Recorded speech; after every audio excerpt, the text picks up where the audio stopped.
Hi, welcome back to the channel. I know I took a brief hiatus, but we're back and better than ever. Today, I'll be talking about why Hitman World of Assassination has recently climbed its way into my favourite games list, and how it's managed to have me hooked from start to end with its compelling story and engaging gameplay. So, to get started, what is Hitman? Put simply, it's a stealth-based game where you play as Agent 47, an assassin working for the ICA.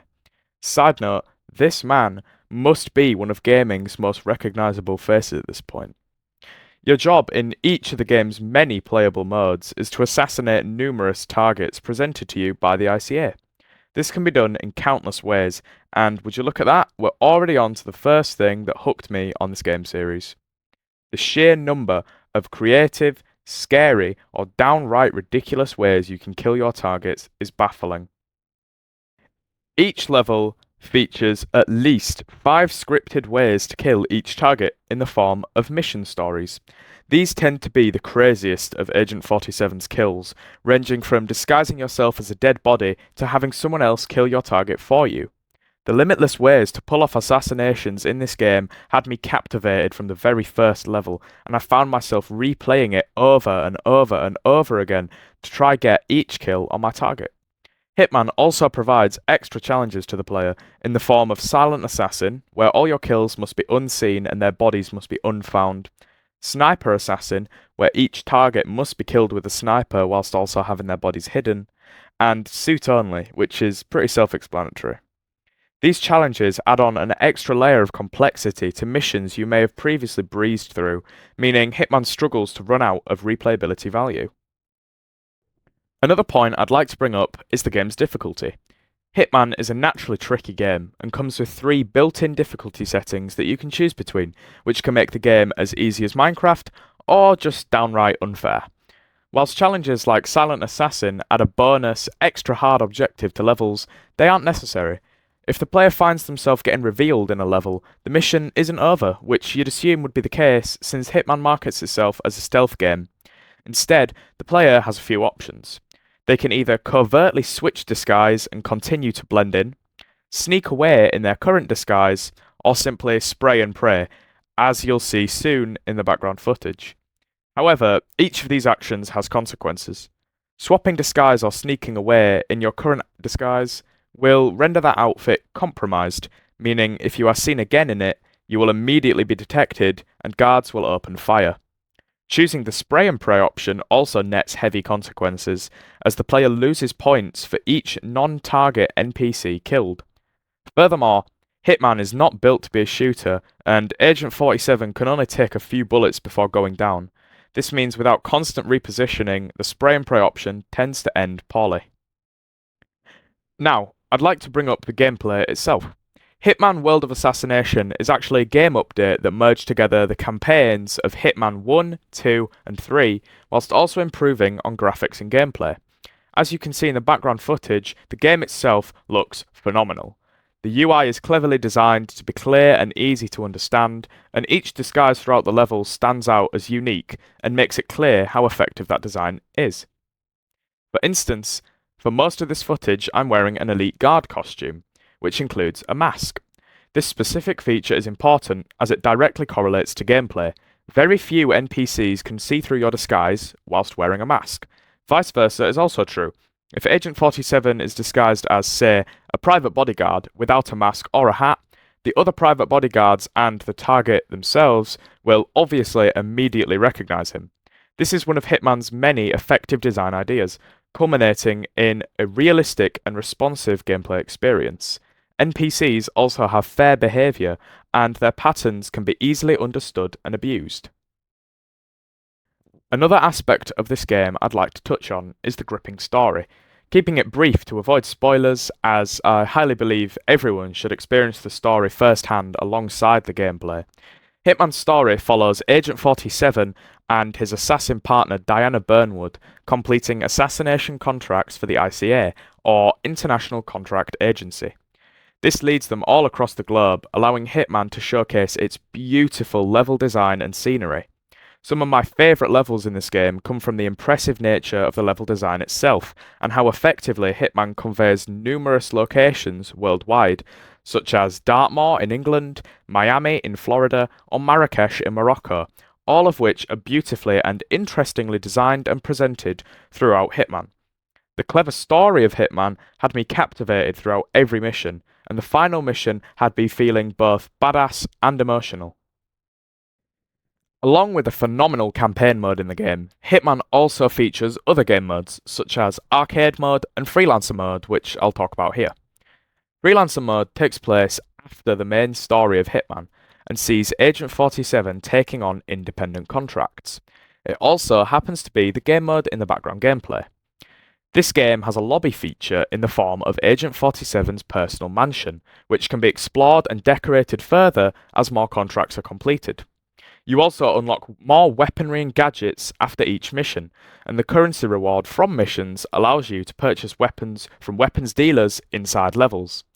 Each contract in Freelancer mode is also a part of a larger campaign to take down undercover hostile leaders, and the final level of each campaign segment features a detective-esque hunt for the correct target, using clues given to you by Diana.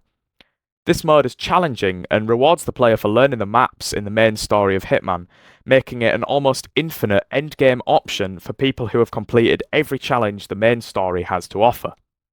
The inclusion of weapons and gadget racks inside 47's mansion also promotes a collect them all personal challenge, making a unique experience in each level as you hunt for new weapons carried by NPCs.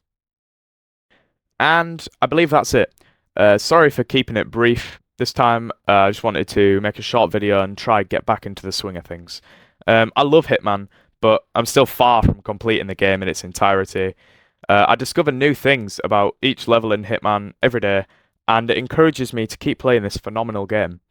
Hopefully you guys like this video, and hopefully you give the game a try as well.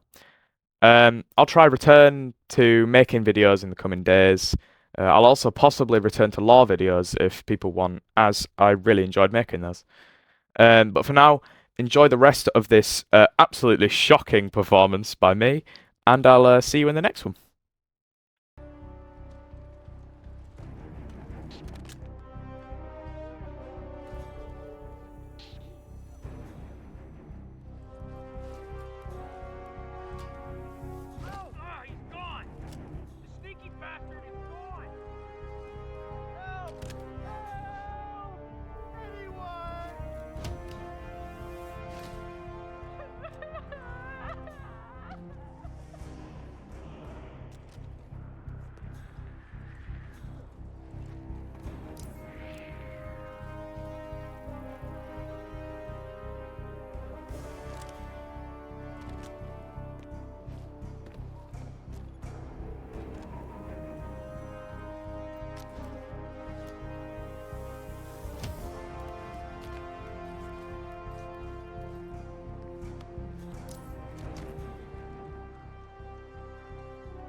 What's that command?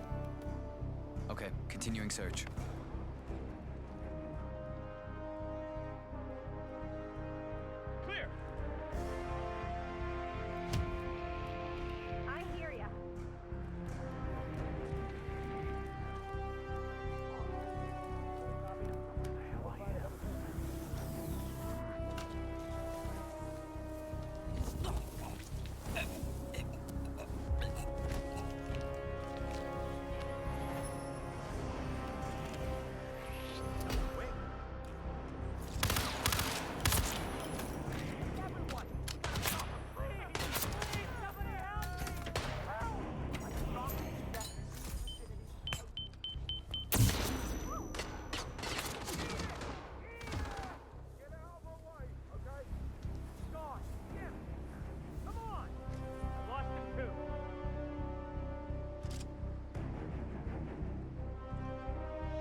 Well done, 47. This will make anyone think twice before turning to a life of crime.